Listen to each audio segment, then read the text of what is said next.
Hola niños y niñas, ¿cómo estás? Estoy hablando en español. Hi kids, did you understand what I just said? Do you know what language I was speaking? I said hello and I asked how you are, and then I told you that I was speaking in Spanish. Did you guess that?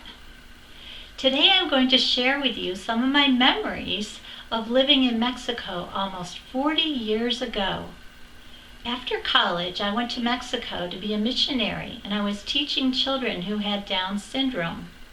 I loved meeting many warm-hearted Mexicans, and I had many opportunities to share about God's love with the people of Mexico. One time I even rode in a wooden dugout canoe, and we rode over to a little village, and I was the guest preacher in the church there. I still remember this little girl coming up to me and holding my hair and pulling on it and saying, "Pinta!" She wanted to know if I dyed my hair because they'd seen very few Americans with blonde hair, or any people with blonde hair. While I was in Mexico, I had many opportunities to travel around the country as well. Here are some of the things I brought back with me. So one of the things that I brought back from Mexico is this shirt that I'm wearing. And as you can see, there's lots of beautiful flowers on it and cross stitch. It's really gorgeous, isn't it? The ladies made this by hand, and I'm sure it took them a long time to do that. Here's a little guitar I brought back. Do you think maybe the kids used to like to play guitars this size? And hey, how about this big pencil? Would you like drawing with this big pencil? That would be fun. Look how beautifully it's painted. This is a really fun toy. There's a little flag on the top and 2 loops on the bottom. And when you push on the bottom, let's see what happens. Wow! Makes a cool noise and goes up and down. You can go fast or slow. I really like that toy. Have you seen a toy like this before? You have a stick and then a little hole in the bottom, and you try to get the barrel to land on the stick. Let's see if I can do this. Whoop! Oh, I'm not very good at this anymore. Takes a long time. Here's another toy I brought back. These are called clackers. When you go like this, you can get them to move, and if you go really fast, you can get them to go up and down and back and forth. It makes a cool clacking sound. Here's a teeny tiny little top. Everything's beautifully painted and decorated. And this is a cup with a ball on a string.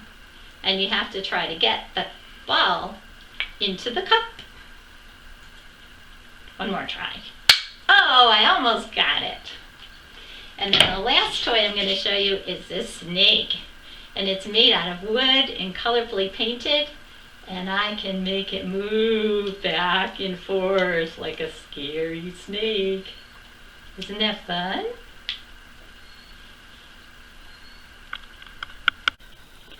So here are some more souvenirs I brought back from Mexico. These are fruits, and they're all crocheted with yarn.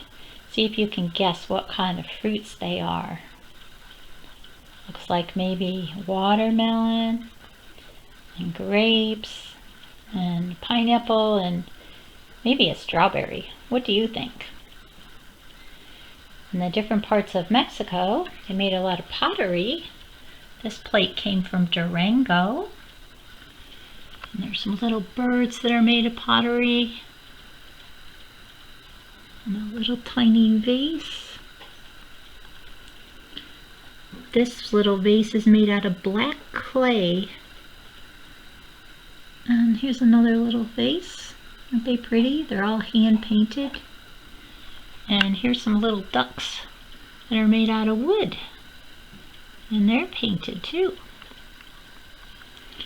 And then I have some dolls that I brought back. This little doll's dressed up the way that they dress in Merida, where I lived. Here's another one. And another doll. And here's a teeny tiny little sombrero hat. And here's some toys for kids to play with in the kitchen. And this is a wooden flute. This is called an Aztec sundial. I'll get closer so you can see all the pretty colors and designs on it. And this is a clock that was made in Cancun, Mexico. And Cancun is on the ocean, so there's a lot of shells in it. And do you know what these are? Little seahorses. Here's all the different kinds of shells it has on it. And then this is a purse that's made out of real animal skin. And the last thing I have to show you on my table is a painting. This painting shows a house with a grass roof on it. And in the background it shows a statue called Chichen Itza. And I climbed all the way up to the top of that. It's a monument. It has big tall steps on it.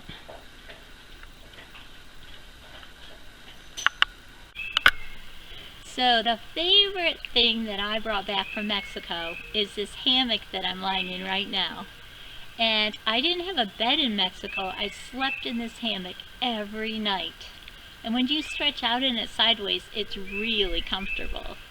Most people in Mexico were Catholic when I lived there, and they faithfully went to church, but they didn't know what it was like to have a personal relationship with Jesus. I had many opportunities to tell people about Jesus and how he loves them. Last Sunday, the 4th and 5th graders learned about angels. I'm going to show you the worksheet that they used. They learned that angels protect God's people, they announce God's messages, they praise God, and they encourage God's people. So I would like to share with you 2 stories of how I believe an angel protected and encouraged me while I was on a trip with a friend. We had a 10-day vacation from the school I taught in, and a young lady went with me on a camping trip. And on this trip, God showed me a little about the unseen spiritual forces in our world. He showed me that faith makes all things possible.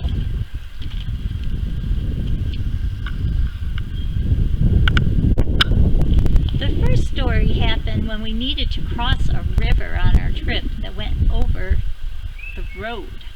So the road was all flooded and there was a big river going right across part of the road. There wasn't a bridge, and this was the only road that we could go on unless we wanted to backtrack a whole lot or go many hours out of our way. So we decided to take a chance on it. There were some teenagers standing in the river on the other side, and they said it was safe to cross. So I prayed, and then we started driving across the river. When we got to the middle of the river, the water started coming in the doors, and the current of the river started pushing the car sideways. And I was praying and praying at the car. I wasn't able to control it. And then, all of a sudden, the car stopped on some shallow ground, and I was able to drive the car right out of the river. I was so excited, and I praised God. I felt like an angel had helped the car to hit that exact spot on the road so that we were able to drive to the other side of the road in safety. God helped us to get to the other side. At another point in the trip, we were traveling on the top of a mountain. There was a big curve in the road, and some women were washing their clothes on the edge of the curve. And the road was slanted so that the soapy water was coming down the road, across the road as we were driving to the curve. And we got up there, and my car wheels hit the soapy water. And at that point, my car was not in control anymore. And it was sliding, and the wheels, I couldn't turn them, and the brakes weren't working either. And the car started sliding towards the edge of the cliff. And I just prayed and said, God, I'm yours. And we kept sliding, and the car kept sliding. Oh, did I forget to mention that in Mexico, when I lived there, they didn't have guardrails on the edge of their cliffs. So the car was sliding towards the edge of the cliff, and all of a sudden it stopped completely on its own, without me using the brakes or the steering wheel or anything. I knew that God had sent an angel to protect me again, one more time in my life. I knew that God still had a purpose for me on this earth, and I praised Him for protecting me. Later in our trip, my young friend that went with me on the trip, she became a follower of Jesus. She decided that she wanted to follow a God who had been so good to her and protected both of us on the trip. Psalm 91:11-12 says, "For He will order His angels to protect you wherever you go. They will hold you up with their hands so that you won't even hurt your foot on a stone." God sure had been faithful to me and to my young friend, and He continues to be faithful. We may not see angels, but I believe that they are sent to God to protect God's people. I continue to see God's protection and provision for my life and in the lives of those I love as I strive to serve Him daily. Is God keeping you safe? Thank Him for it. Thank Him for His great love for you.